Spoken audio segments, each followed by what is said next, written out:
Welcome to the Daily Insider here on VegasInsider.com. I am Kevin Rogers, and we are with you here on this Wednesday, May 19th, 2021. So we are very excited to have you join us here on the Daily Insider. And of course, we got to remind you about the Daily Insider contest, which we have every single day during the Daily Insider. And basically, the way it works is that you leave your Vegas Insider user ID along with the best bet you have for tonight. You put that in the comments section below, and if you have that, if you have the winner and it's a drawing, if that ends up hitting, then you can end up being involved in an opportunity to win a week's worth of handicapper selections from one handicapper at VegasInsider.com, the one handicapper of your choosing, okay? So that's the way it works, and you just leave your best bet for tonight, whether it's Major League Baseball, the NBA, the NHL, it doesn't matter. It cannot be a live bet. It's got to be before the game. So if you have that, then you'll be in the drawing. Simple as that. And you just leave your Vegas Insider user ID along with the best bet for tonight in the comment section below, and you have an opportunity to win the week's worth of one handicapper selection, which is a $100 value.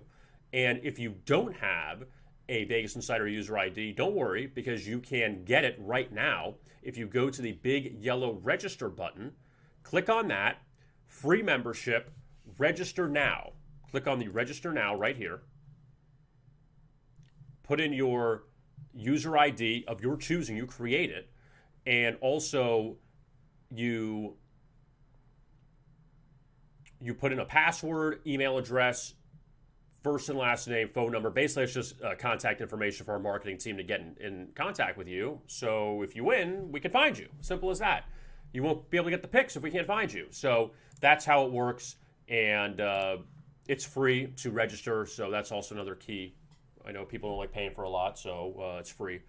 And just be involved in this contest. And we've had several winners so far, and it's been a lot of fun. So no risk at all. Just put it down who you like tonight. One game. It could be a first 5-inning play. It could be a player prop. It doesn't matter. Just can't be live, and it can't be a future play. So with all that being said, let's look back at last night's NBA. And the play-in tournament, you had two favorites that ended up cashing. Now, granted, they were both short favorites, but Indiana, they blow out Charlotte 144-117. And the Pacers now advance to face the Wizards in the play-in game tomorrow for the right to be the 8th seed to face Philadelphia in the first round. Now, we'll get to the Washington-Boston game in a second.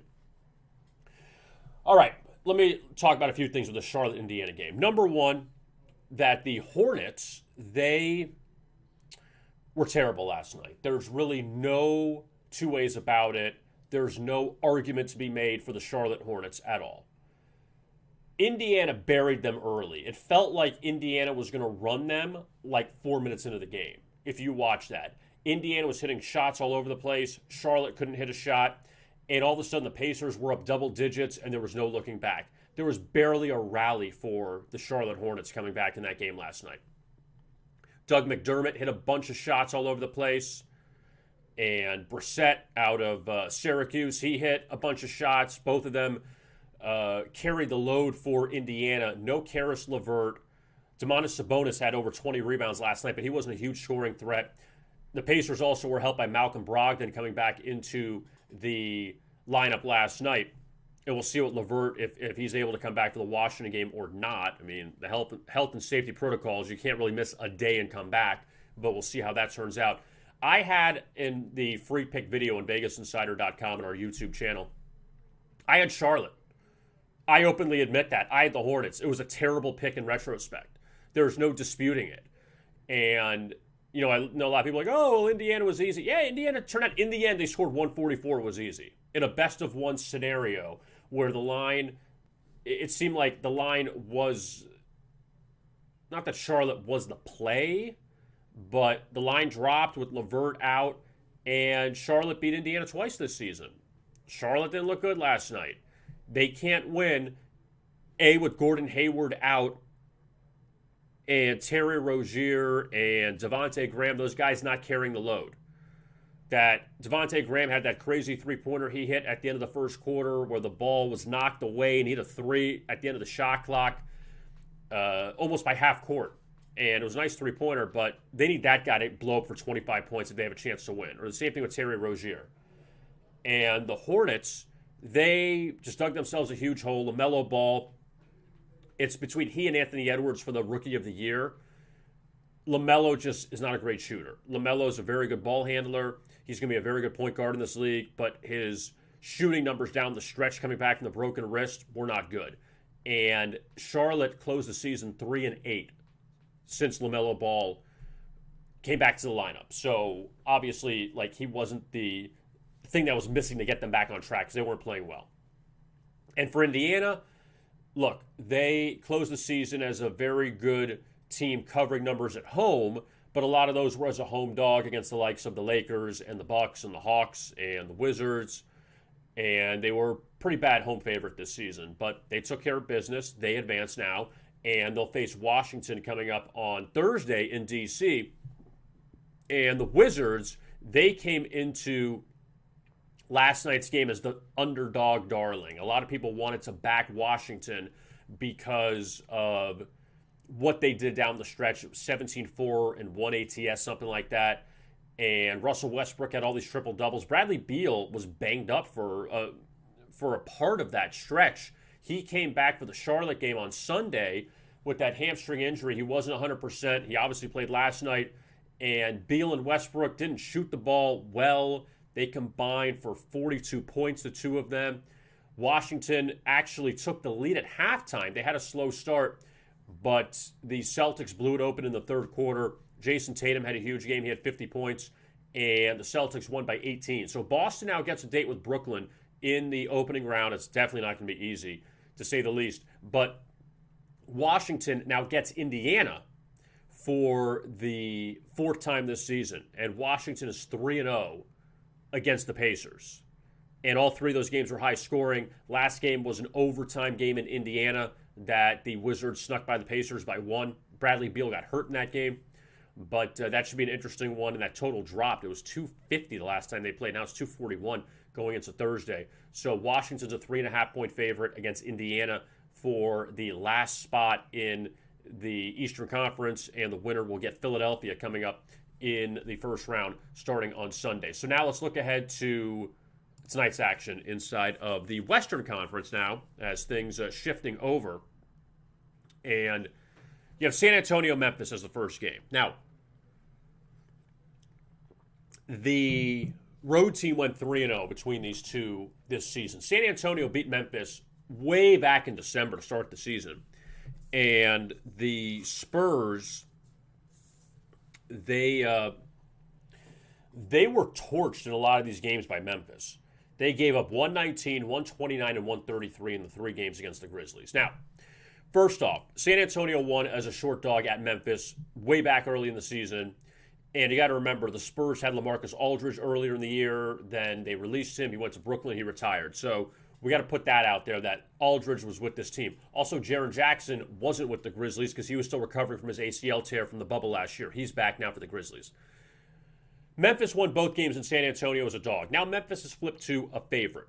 And Memphis, not great as a favorite down the stretch. If you look back at what they did in the role of a home favorite.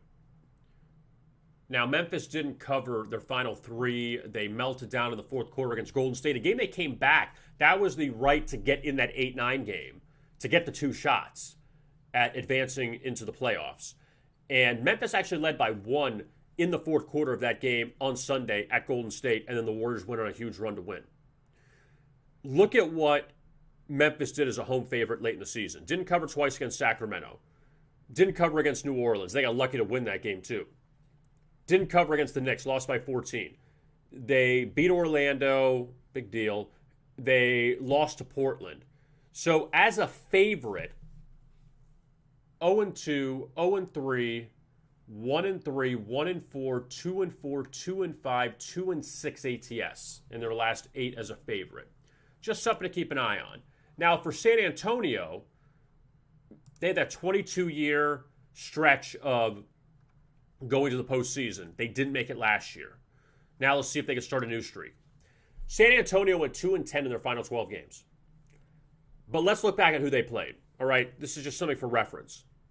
Start with that April 28th against Miami. All right, let's look at all the playoff teams San Antonio lost to during this 2-10 stretch. Miami, Boston, and they had that huge lead, a 37-point lead against Boston and blew it in overtime.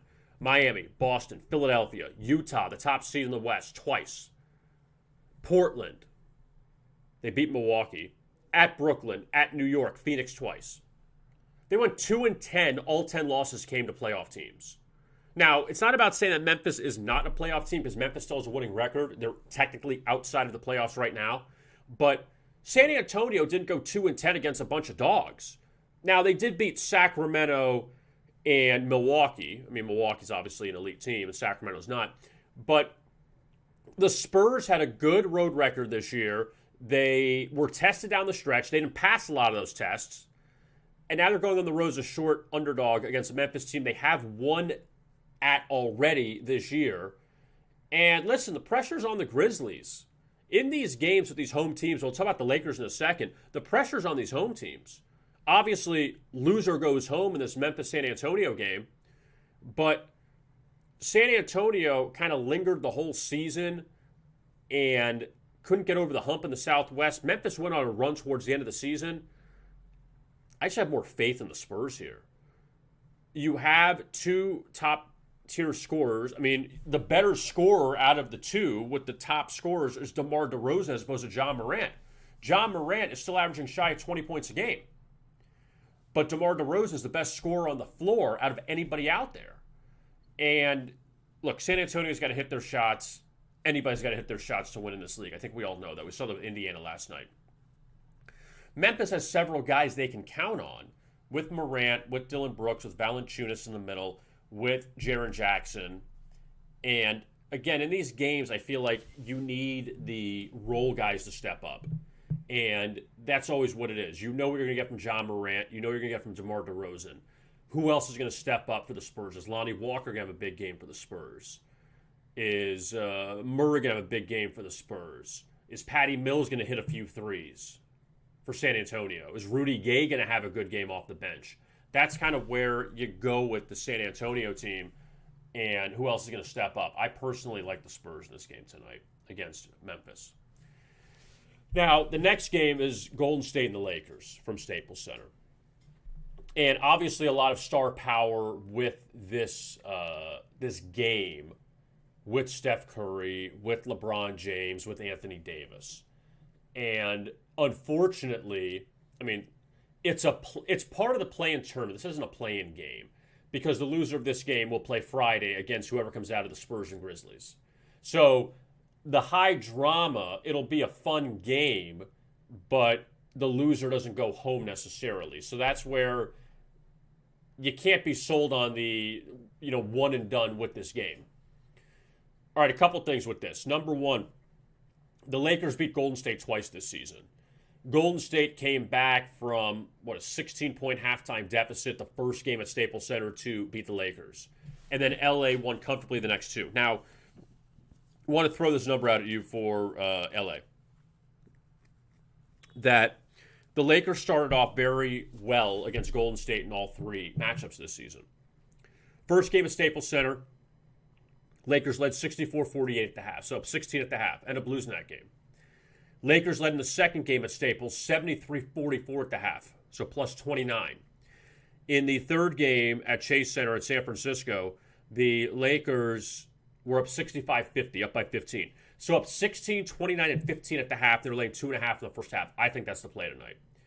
Instead of worrying about the game side, 5.5. And I know that anything can happen in the fourth game. Trends change. I get all of that. But the Lakers have proven they can jump out to big leads against this Golden State team. And needless to say, this Golden State team goes as Steph Curry goes. Steph Curry throws up 50 tonight. Hey, they have a good chance of winning. He can throw up 35. They have a good chance of winning. But if Steph is struggling from the field, who else is going to carry the load? Is it Andrew Wiggins? We know Draymond doesn't score anymore. He may score 4 points and pull down 10 rebounds and dish out 7 assists, but Draymond's not going to score 20 points tonight for the Warriors. Who else is going to be the guy that's going to score for Golden State? They have Kelly Oubre out, and obviously Klay Thompson's not coming back. So I like the Lakers in the first half more than I like them for the game. Golden State's won 6 straight games, all at home. Lakers have won their last 4 at home. So the Lakers have turned it on at home of late, and they beat the Knicks in overtime. They ended up beating Houston. LeBron didn't play in that game. But LeBron came back for the final 2 against Indiana and against New Orleans. And, I mean, look, I'm not even going to say the Lakers are the better team because that's blatantly obvious. The Lakers could end up being favored in the first round against Phoenix. If they end up in the 2-7, if they end up winning tonight, they'll face Phoenix. If the Lakers lose tonight, then they win the next game, they'll be the 8. Like, imagine that. They'd be the 8 against Utah. Like, if I'm the Jazz, I'm not thrilled about that. Even if I'm the Suns, I'm not thrilled about that. Like, no one should be thrilled about facing the defending champions if you're a 1 or a 2 seed in the next round when they're basically the same team as last year. And they added Montrezl Harrell from the Clippers. Yeah, they lost Dwight Howard. But the Lakers, though, 7 if they win tonight, 8 if they win Friday, and obviously nothing if they lose both games. I mean, that's a whole different discussion. ESPN and Fox will be thrilled to have those on their talk shows if the Lakers lose 2 at home. But they should beat Golden State. I don't have much opinion on the total, though, in this game tonight. All right. And looking at the other games, some of the lines have been released for the games coming up on Saturday and Sunday. Remember, Sunday, you're still missing 3 games because we don't know some of the matchups yet. So that's why it's a little incomplete. But if you missed this yesterday, or just in general, the Bucks laying 5 against the Heat. That's the first game on Saturday. That is a rematch of the second round series rather in the bubble last year, in which the Heat knocked the Bucks out. And I still maintain that that's a different series if they're playing in Milwaukee and obviously in Miami, but not playing in a bubble. But we'll see what the Bucks can do this time around after they got shocked in the bubble last year. Boston and Brooklyn, now we know the Celtics, or now we know who the Nets opponent is. It's the Celtics. And Brooklyn's laying 7.5, total of 225.5. And again, you got to have these guys healthy for Brooklyn. They really have not played together this year. Kyrie, Kevin Durant, James Harden, the 3 of them have only played together in very few games. So we'll see how that one turns out. And if Jason Tatum can carry the load for Boston, considering Jaylen Brown is out, we'll see what Kemba Walker can do.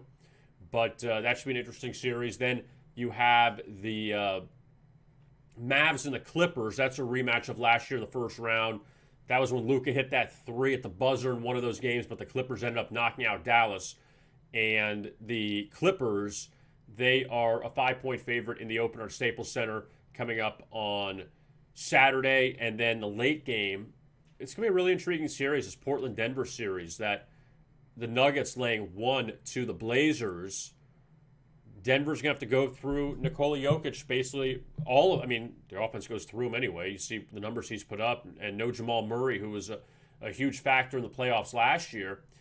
But with Portland, Damian Lillard, he's had a lot of great moments in the playoffs. He's healthy again. Yeah, that's going to be a real toss-up, that series with the Blazers and the Nuggets. And then Atlanta and New York, they play on Sunday. And the Knicks back in the playoffs for the first time in a long time. I mean, think about it. The Knicks or the Hawks will be in the second round of the playoffs. I'm sure a lot of people didn't say that before the season began. But New York beat Atlanta 3 times this season. So now the Knicks, we'll see what they do as a short favorite, at least in Game 1 at Madison Square Garden coming up this weekend. Now let's take a look at Major League Baseball. And we'll take a look at today. Colorado and San Diego, they get the action going coming up at 4:10 from Petco Park. And Chichi Gonzalez goes opposite Joe Musgrove. Look what Joe Musgrove's laying. He's at 275 at FanDuel, 286 at DraftKings. That's insane. And Chichi Gonzalez actually pitched well his last time out against the Reds. Last night when they played, San Diego edged Colorado 2-1 in 10 innings. And look, Colorado's still the worst team in baseball on the road.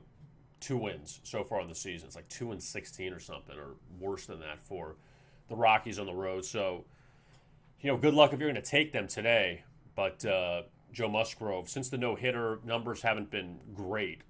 But the Padres, a huge favorite, total of 7.5 in that game coming up this afternoon. The night action in Cincinnati, San Francisco, and Cincinnati from Great American Ballpark. Kevin Gausman has actually been fantastic for the Giants this season. He started opening day, and you kind of wondered why is he starting, but he's been really good. He's allowed 1 earned run in each of his last 3 starts for the Giants, and you see him favored there on the road against Wade Miley. I mean, all the guys that threw a no-hitter. Think about this. If you look down, out of all the no-hitters this season, 3 guys that have thrown a no-hitter, they're pitching tonight or today. Joe Musgrove, Wade Miley for the Reds, and John Means goes later for the Orioles against Tampa Bay. We had another no-hitter we'll talk about in a minute from the Tigers and Mariners last night. Spencer Turnbull threw a no-hitter for Detroit. So a lot of these guys that have thrown no-hitters already this season, they're pitching tonight. So Wade Miley is a short dog at home. The Reds have lost twice to the Giants so far in this series. I actually like the over in this game tonight. I think that after we saw what Miley did his last start, he threw a no-hitter against Cleveland 2 starts ago, and then he came back last time out against Colorado, and he got racked on the road. Now he's back at home, and the Giants won last night 4-2.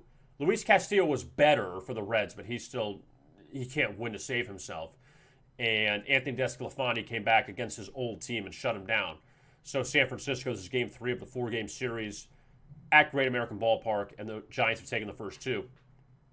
The Marlins and the Phillies, this was kind of a crazy game from a total standpoint last night. I'm going to pull this up for a second before we go back to looking back at the odds for tonight. Look at this from the Marlins and the Phillies last night, second game. Total of 7.5. You are looking fantastic at the end of 7 innings. 1-1 game. Good shape. Marlins get 2 in the top of the 8th. Okay, 3-1. Look at Philly in the bottom of the 8th. 7 runs the Phillies scored, and they win 8-3. So not only do they win on the run line with Zach Wheeler on the mound, but what a killer that is if you had the under in that game last night between the Marlins and the Phillies. So they'll play again tonight, and Trevor Rogers, who has pitched well for the Marlins, he's a dog against Zach Eflin, and that's a low total of 7.5 tonight. Just hopefully the bullpen doesn't blow up again for the Marlins. The Mets and the Braves, another National League East showdown from Atlanta. And the Mets so far played well on this in this series as they beat Atlanta again last night 4-3. That game stayed under the total of 8.5. Now you have a 7.5 total. Charlie Morton, he's been really shaky for Atlanta. David Peterson, he's been kind of up and down. The Mets have had so many injuries. You saw that ugly Kevin Pillar injury where he got drilled in the face by a pitch, and he exited that game. He's out now. So the Mets have several key players missing from the lineup, but they keep winning. And New York is still leading the National League East, so that's good to see in the Braves. They lost Yanoa, one of their top pitchers, to a broken hand after he punched the dugout bench in Milwaukee a few days ago. Remember one thing, everyone. Don't punch walls, don't punch benches. The wall always wins. Don't ever forget that, okay? No matter how upset you get.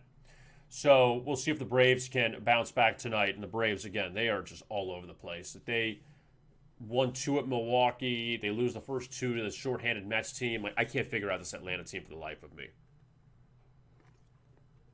The Nationals and the Cubs, they continue their series from Wrigley Field tonight. And last night, this game, well, I can't really say you got screwed on the over. I mean, 8.5 and it finished 6-3. But the Cubs won 6-3, and Chicago, they continue to play well here in this series. And Washington, I mean, Nationals another team you can't figure out. But they turn to Max Scherzer tonight, and he's favored on the road against Jake Arrieta, so a couple former Cy Young winners on the mound. And Scherzer beat the Diamondbacks his last time out. Scherzer's pitched well of late. And look, I mean, that total of 9 tonight, after we saw a couple overs the first 2 games, you wonder how the wind's going to be in Chicago. But, yeah, Scherzer's been dealing in his last few starts. Pittsburgh and St. Louis from Busch Stadium, and the Cardinals are 8-0 in Jack Flaherty's 8 starts this season. That's pretty impressive. But look at him laying 230 at some places tonight. That's nuts. And he's going against Trevor Cahill, who guy's bounced around, and he got racked by the Cardinals last time he faced him at PNC Park earlier this season. St. Louis won that game last night 5-2. It looked like the smart money was on the Pirates with JT Brubaker. That didn't work out too well. St. Louis was up 5-0 after 3. And in fact, this is, again, if you had the over in this game, you thought you were in good shape. 5-0 after 3 and a 7.5 total. Game ends 5-2. Cardinals don't score again after the 3rd inning. So that's kind of a stinger there. But tonight's total is sitting at 7. The Diamondbacks and the Dodgers, they are continuing their series out in Chavez Ravine, and Clayton Kershaw laying 300 against Arizona. And the Dodgers so far have taken the first 2 meetings with the Diamondbacks. In the American League, coming up in just a little bit, White Sox and the Twins from Minnesota. And it seemed like the Twins were dead last night after they were destroyed the night before by the White Sox. They got down 4-0 last night, and somehow Minnesota rallied back. They got 2 in the 8th. They got 1 in the 9th for the walk-off, and they beat Chicago 5-4. And look, I mean, the White Sox, I mean, Tony La Russa, you know, if you heard this story about him criticizing Mercedes, who hit that homer to straightaway center field on Monday off of the position player from Minnesota, who threw the 45-mile-an-hour meatball, actually more of a cream puff than a meatball, but still, La Russa said, oh, well, he had a 3-0 count, you should know the rules of the game. Look, I maintain this. I saw Lance Lynn said this, so I'm going to echo it, even though I feel like I said this before he said this, that position players in the game, anything goes. I believe that. If you have position players in the game, that means you've thrown up the white flag. So the other team shouldn't be able to swing away if you're throwing a 45-mile-an-hour pitch. Then get other guys in there that can get outs so you can finish the game. Whenever these teams get down huge, they put in position players, anything goes at that point. I totally agree with that. And Tony La Russa is way out of touch. We'll take care of this behind closed doors. Okay, Tony. Okay, sure. Listen, Tony, the reason the White Sox are in first place is not because of you. It's because you have a talented team. That's why. You're not pushing the right buttons. You just have a lot of good players on your team. And look, Chicago's a really good team, and they're going to be a threat to win the American League this year. I don't think it's because Tony La Russa is there now managing. And last year they had Rich Renteria. It's like you go from Renteria to La Russa, and La Russa has a great career. You can't take away what he did in Oakland, what he did in St. Louis, but, like, come on. Like, let's stop with all the unwritten rule crap, okay? Let's just quit on that. Okay, so Lucas Giolito goes in that game today as a short favorite against Matt Shoemaker, and Shoemaker's been terrible this year. Giolito also has not been good, so we'll see how that one turns out. Tampa Bay and Baltimore. I mentioned 3 guys that have thrown no-hitters this season are pitching tonight. And John Means, he goes for the Orioles. They are a short favorite at home. Baltimore's been terrible in game 1s at home. We said that yesterday on the show. And that was proven again as Tampa Bay beat Baltimore 13-6. So now game 2 of the series tonight. John Means opposite Ryan Yarbrough. And Means has pitched very well, obviously, of late. Had the no-hitter against the Mariners. He pitched well against New York, against the Mets his last time out, but he had the bullpen kind of take over and screw things up for him, take away the win for him. But you wonder if Means regresses a little bit, if now he's favored, if you take a look at Tampa Bay, because the Orioles I just don't trust at home. They've been a good road team this year. They've been pretty competitive on the road, but at home, I just don't like them. I really don't. And that's not to take away from Means. He's a very good pitcher, but I just don't trust him. Red Sox and Blue Jays, they continue their series in Dunedin, Florida. And last night it was all Toronto, 8-0 over Boston. Ryu over Rodriguez in that one. Red Sox had 5 hits in the whole game. And now Garrett Richards has actually pitched better on the road than at home. He goes for the Red Sox tonight. And Toronto's played well in their new home building for now until they move to Buffalo coming up in a few weeks. But the Blue Jays have been good at home. And there's been a lot of high totals in those games in Dunedin. And we just saw, at least last night, that one stayed under. The game 1 of the last series against the Phillies stayed under. So you wonder now if it busts out tonight. 9.5, I mean, still a high total, 9.5. The Yankees and the Rangers, Corey Kluber started last season as a Ranger, got hurt in his first game, didn't play for them again, so now he's back in Texas against his old team. I mean, when you think of Corey Kluber's old team, you think of Cleveland, not Texas, but he did spend time with the Rangers for a little bit.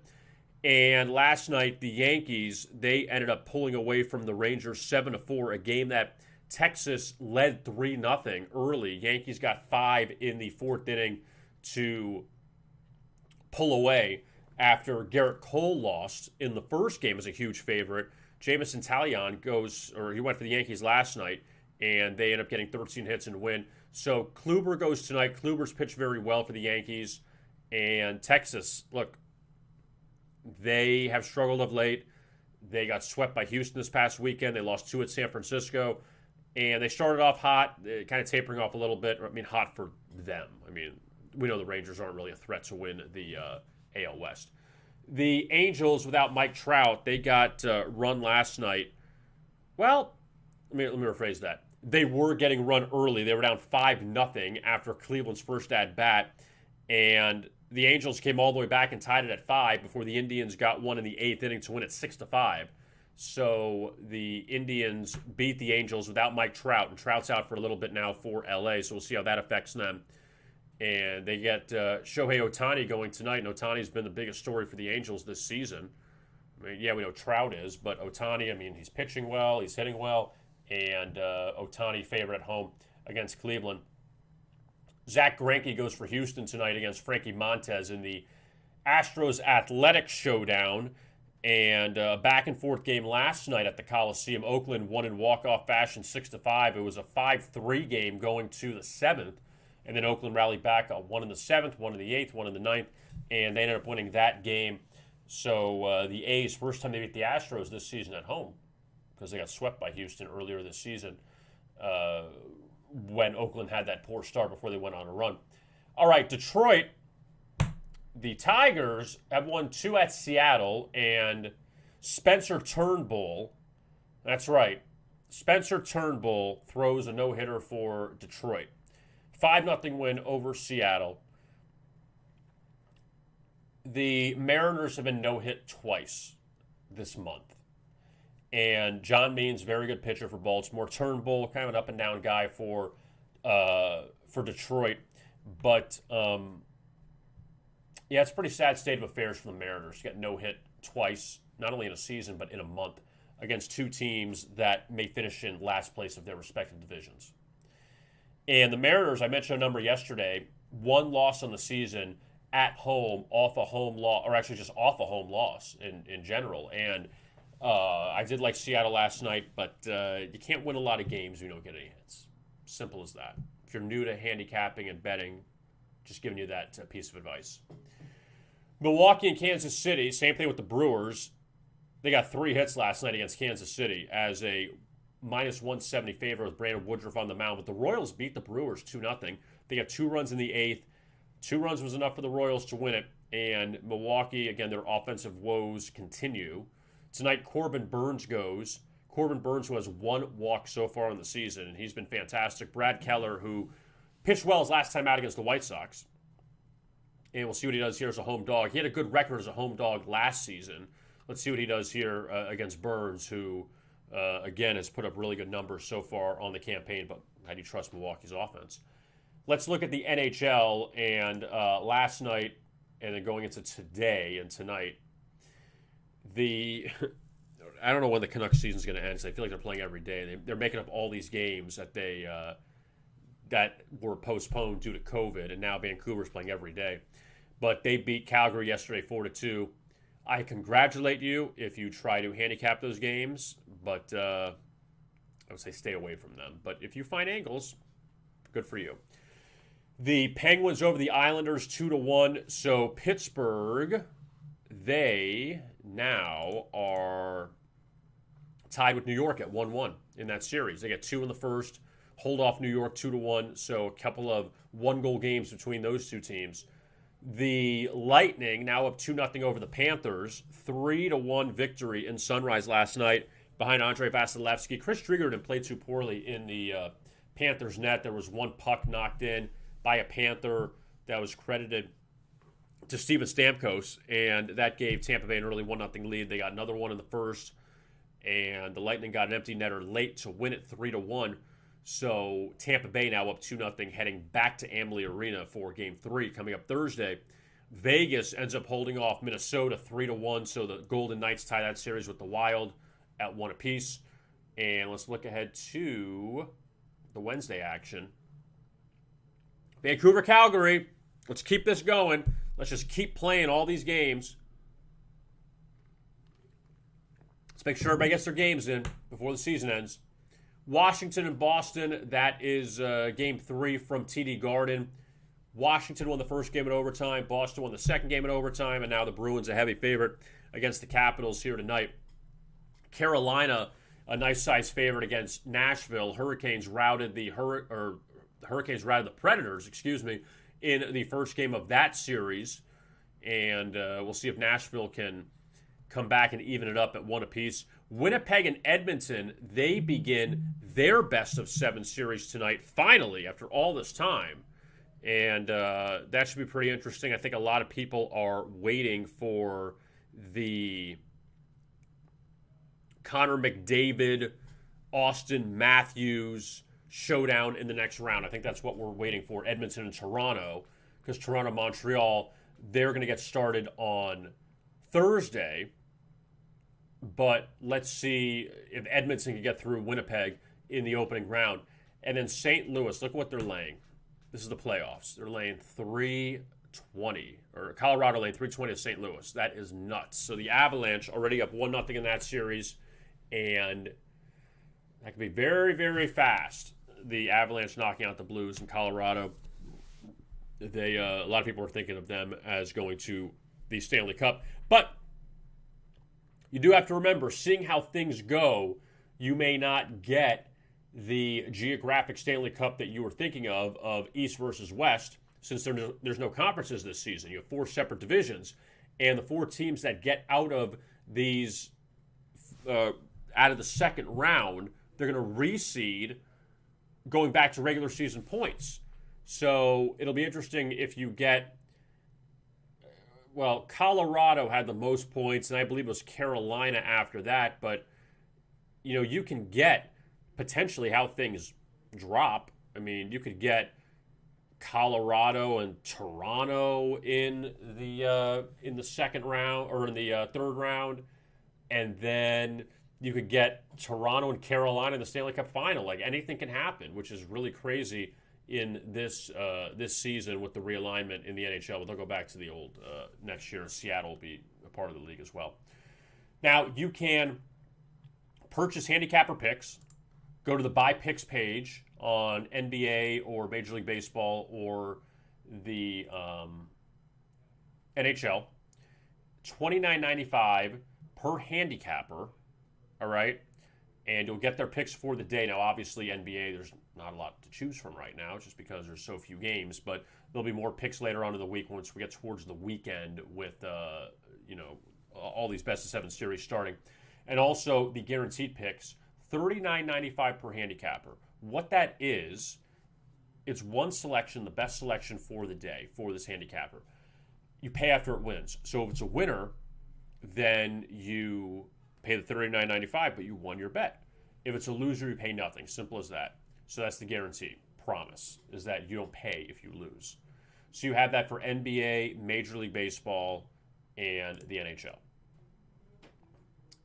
Also, the PGA Championship, that begins Thursday, and you could check out a best bet video with Tom Cunningham. You'll find it here on the homepage.